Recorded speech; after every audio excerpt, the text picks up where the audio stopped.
Welcome to the World History 1 lecture series. At the end of each slide there will be a 10-second delay. Use this time to pause the presentation and complete your notes. When you are done, push play and you will move forward. This lecture will begin in 5 seconds.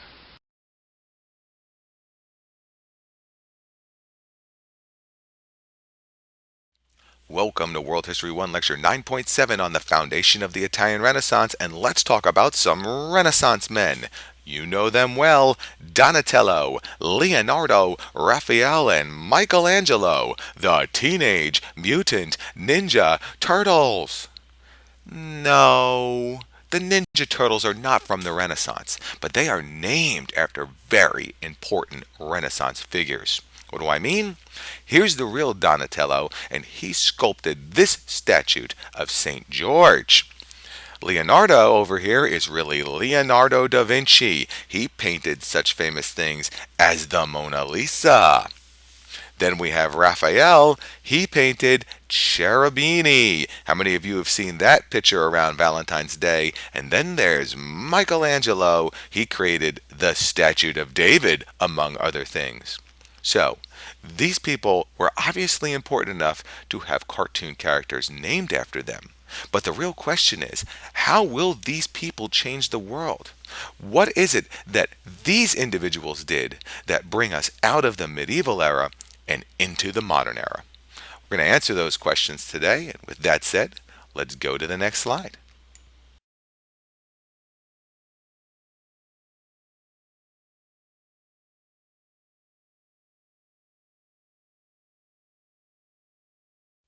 The Renaissance is a special age because it marks the end of the medieval era and the beginning of modern Western civilization. The Italian Renaissance, which is what we're talking about right now, or rebirth, occurred between 1374 and 1605 CE. And the Renaissance was a cultural, scholarly, and socio-political movement that stressed the rediscovery and application of texts and thought from classical antiquity. In other words, people in the Renaissance are rediscovering all the wonderful things that were first brought up in places like Greece and Rome. Things like culture, things like scholarly learning, things like how should we run government. It's all being rediscovered after it was almost lost during the medieval era.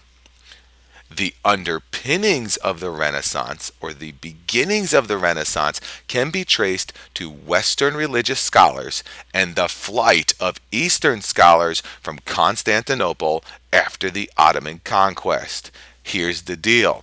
All of those monks who have been in these monasteries surviving the medieval era, they've kept this information, and these guys are now scholars. They are the leading experts of their time, and they are letting that information out, and now they're joined by other scholars from the former Byzantine Empire who have been pushed out of Constantinople by the Ottomans. Go to the next slide.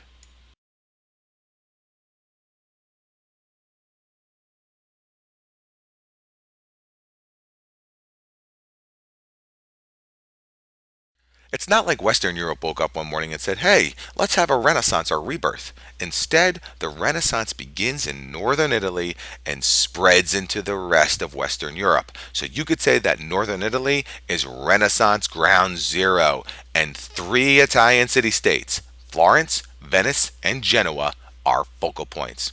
Why? Well, these cities have the following attributes or characteristics. They have access to multiple land and sea trade routes. There is an accumulation or gathering of wealth by the ruling families in these cities. These cities have direct connection between Europe and the Middle East via sea trade, and these cities are distribution points for goods into Northern Europe. In other words, Northern Italy is in the middle of everything at this time in history, and you have to pass through one of these 3 cities to get anywhere in the Mediterranean basin.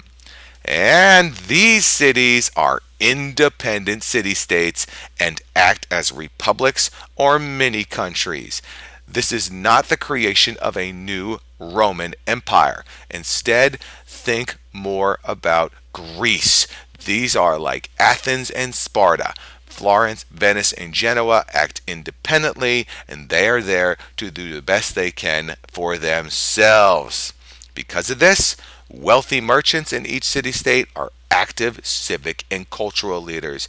Here's Cosimo de' Medici. He is very active in Florence. You're going to learn a lot about the de' Medici family, and what you're going to see is that they want Florence to be the best city-state in all of Renaissance Italy. Go to the next slide.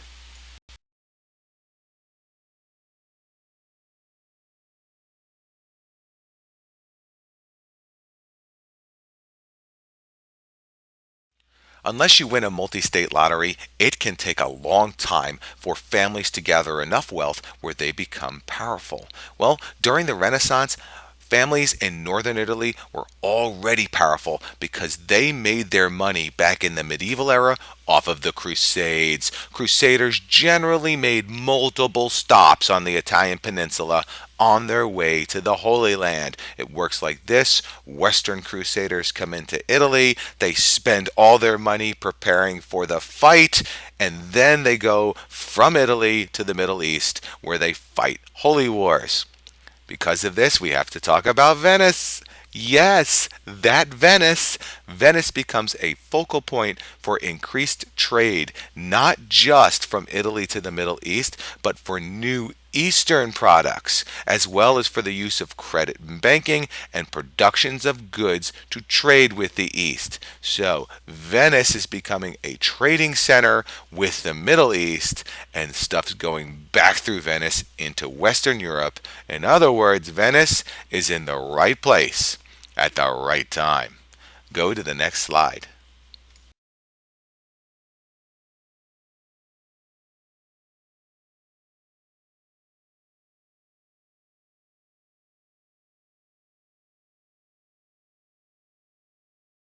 You see, the thing about holy wars is that they cost a lot of money. So, when we talk about the economy in northern Italy, we need to talk about banking. New banking practices include bankers charging interest and letters of credit to expand the money supply.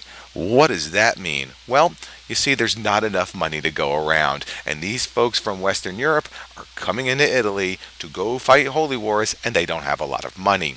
The bankers in Italy are saying this: we'll lend you the money, but when you pay us back, you owe us additional money for the privilege of using our money to fight your holy war.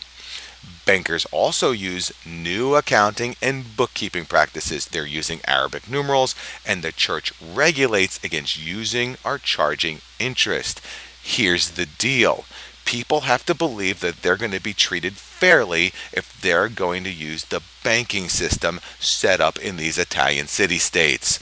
So, we're going to make sure everyone knows who has what. We're going to keep good books, and the church is going to make sure that these bankers don't take advantage of our holy warriors.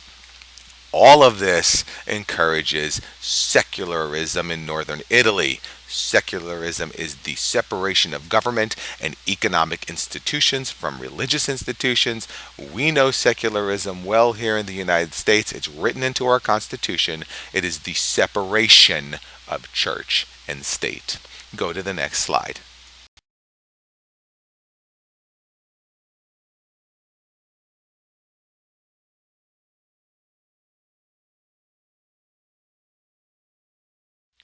Now we're going to talk about a famous family. Not this family. The Renaissance makes certain families in Italy wealthy and powerful. And one such family is the Medici family of Florence. That's Cosimo and his gang. They're around from 1434 to 1737. And they are important because they supported and sponsored works of art, literature, and music. Now, how important are families like the Medicis to Renaissance Europe? Well, much of Renaissance culture and achievement will occur because of the economic and political support of wealthy patrons. Without these patrons giving their money and resources to other people like Da Vinci and Michelangelo and Donatello and Raphael, we do not have a Renaissance in northern Italy. That's it for this lecture, and I look forward to seeing you in class.